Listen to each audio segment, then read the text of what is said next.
And welcome back to Conservative News Channel on YouTube, ladies and gentlemen. The further we get past this election, and the more you can look back at coincidences, if you believe in coincidences. If you don't, what you're really looking at is voter fraud on a scale that I don't think we've ever seen before. If you take a look at election night, all of the Democrats that were behind by 1.5%, 2%, chose not to give a concession speech and instead said they wanted to wait and see if any votes could be found. How in God's name did they all know that there were going to be votes found?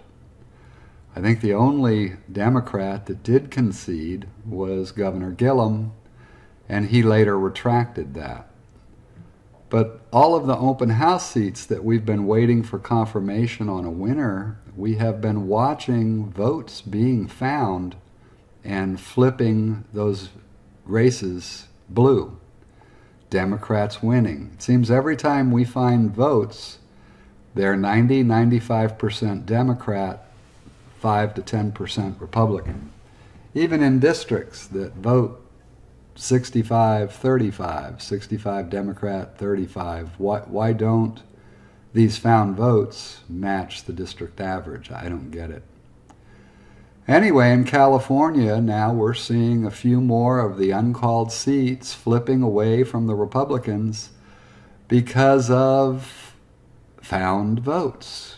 Where'd they come from? Whose are they? Are they even real? God only knows. But it sure doesn't look good. We continue on to the next headline. You see more Democrat tricks. In New Mexico, a seat flips because, amazingly enough, 8,000 ballots turned up. Keep in mind, this particular district is a very safe Republican district, and you would not think that they would have had a problem.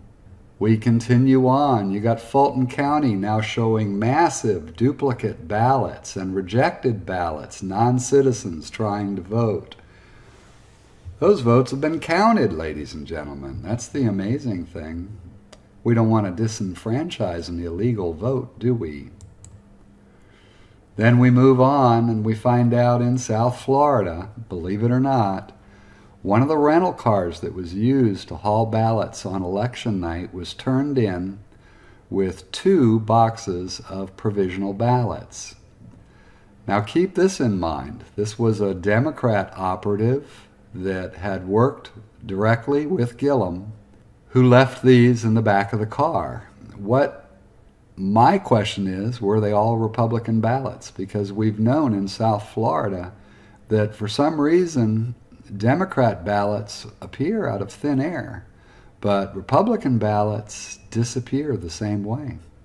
Here's the video talking about the Avis rental car, and incidentally, the sheriff put out a bomb scare and closed down part of the airport, which they never closed down the whole airport as if it was a real bomb, and all they effectively did was went and got those votes.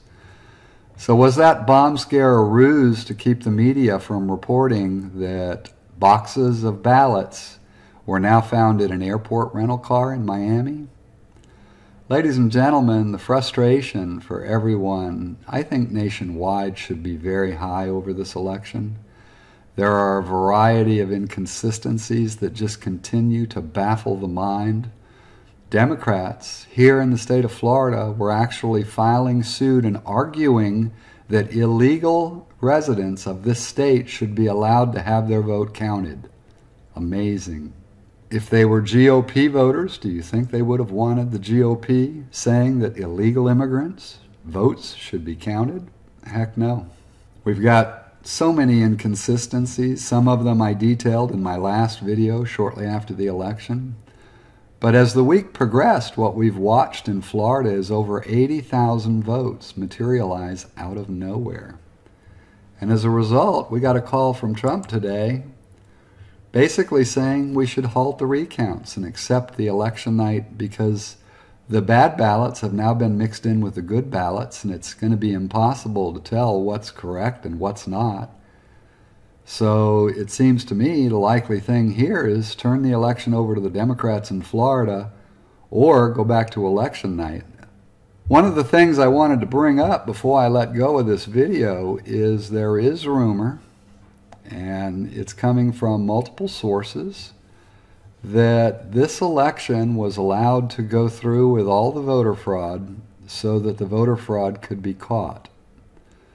We all know that Trump had put together all of our intelligence agencies to track and monitor. He has been doing everything he can to try to quail voter fraud during this election. There are limits to what he can and can't do, unfortunately. But wherever there was a federal election, they have the right to monitor and find out who and what did what. The question is, the departments of government that he needs to rely on for that have a lot of deep state employees, and did they find a way around those deep state employees so that this could actually be monitored?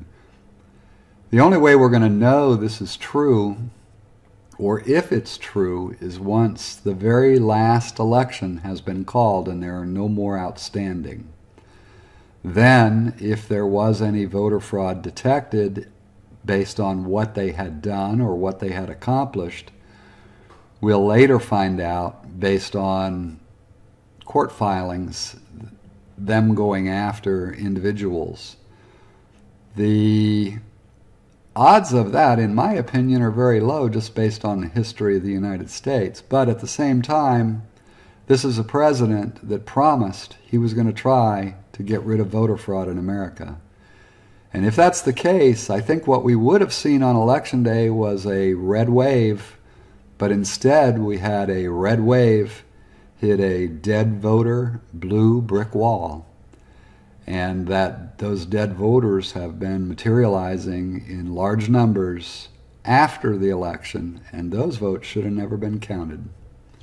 There are laws in every state that say when the vote has to have arrived based on what type of vote it is, and when those votes came in after the bell, they should not have been counted. All we can hope at this time is that the rumors circling around the internet are true, and that this is a giant sting to get rid of voter fraud. Ladies and gentlemen, with that said, I hope you'll take the time to like and subscribe, and I'll see you in the next video.